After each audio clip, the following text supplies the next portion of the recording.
আধুনিক প্রযুক্তি ও কৃত্রিম বুদ্ধিমত্তা এআই এর সমন্বয়ে সৃজনশীল সাংবাদিকতায় নতুন দিগন্ত উন্মোচনকারী দেশের প্রথম এআই প্রযুক্তি নির্ভর স্যাটেলাইট টেলিভিশন চ্যানেল এস এর গৌরবময় বর্ষপূর্তি অনুষ্ঠান চট্টগ্রাম বিভাগীয় অফিসের উদ্যোগে গত 27 জানুয়ারি মঙ্গলবার সন্ধ্যা 6টায় চট্টগ্রামের চন্দনপুরস্থ সাফা আর্কেড কমিউনিটি সেন্টারে অনুষ্ঠিত হয়।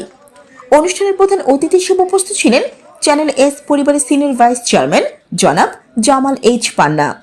প্রধান অতিথির বক্তব্যে তিনি চট্টগ্রামবাসীর জন্য আমার চট্টগ্রাম নামে একটি নতুন সংবাদ ও বিনোদন ভিত্তিক কার্যক্রম চালুর ঘোষণা দেন।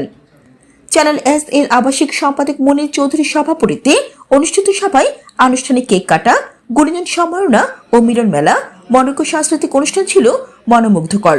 সাংবাদিকতা, শিক্ষা, মানব কল্যাণ, রাজনীতি, চিকিৎসা, মানবাধিকার ও সমাজসেবায় অবদানের স্বীকৃতি স্বরূপ বিশিষ্ট ব্যক্তিবর্গকে বিশেষ সম্মাননা প্রদান করেন উক্ত অনুষ্ঠানে।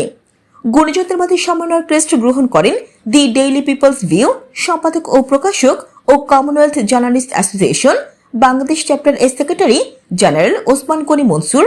সাংবাদিকতা, সাহিত্য ও ভ্রমণ কাহিনীতে বিশেষ অবদানে সম্মাননা গ্রহণ করেন দৈনিক আজীবী পত্রিকার চিফ রিপোর্টার হাসান আকবর। পরিচ্ছন্ন রাজনীতি ও মানবিক কর্মকাণ্ডে অবদানে সম্মাননা গ্রহণ করেন চট্টগ্রাম দক্ষিণ জেলা বিএনপি আহ্বায়ক আলহাজ মাহমুদ ইদ্রিস মিয়া। চিকিৎসা, শিক্ষা ও মানবতার অনন্য অবদানে সম্মাননা গ্রহণ করেন চট্টগ্রাম মা ও শিশু হাসপাতাল vice president doctor Kamrun Nahar Dastagir. আইন ও মানবাধিকার ক্ষেত্রে দীর্ঘদিনের অবদানের সম্মাননা গ্রহণ করেন বাংলাদেশ হিউম্যান রাইটস ফাউন্ডেশন মহাসচিব অ্যাডভোকেট এম জিয়া আহসান হাবিব।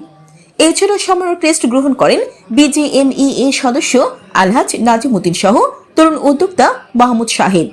অনুষ্ঠিত বর্ষপূর্তি অনুষ্ঠানে বক্তারা বলেন, সব কথা সবার কথা। এই অঙ্গীকারকে ধারণ করে চ্যানেল এস ভবিষ্যতেও সত্যনিষ্ঠ, নিরপেক্ষ ও জনস্বার্থক সাংবাদিকতায় আরও এক ধাপ এগিয়ে যাবে।